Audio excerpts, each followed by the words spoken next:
In fact, madami sa kanila ang umamin na may kapalit yung kanilang pagpirma doon sa articles of impeachment. This is not accountability because impeachment, dalawa lang yung penalties dyan. Removal from office tsaka perpetual disqualification from government service. Walang penalties dyan dahil walang kaso dyan.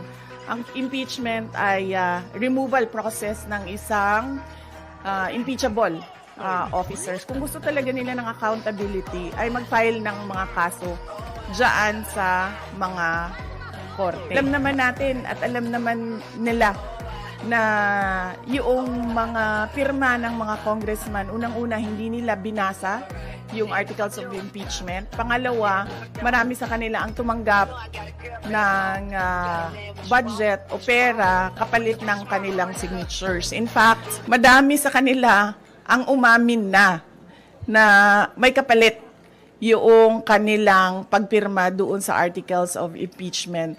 So if we are to talk about accountability by business groups, dapat questionin din natin kung paano ginawa yung articles of impeachment at paano pinasa yung articles of impeachment papunta doon sa Senado.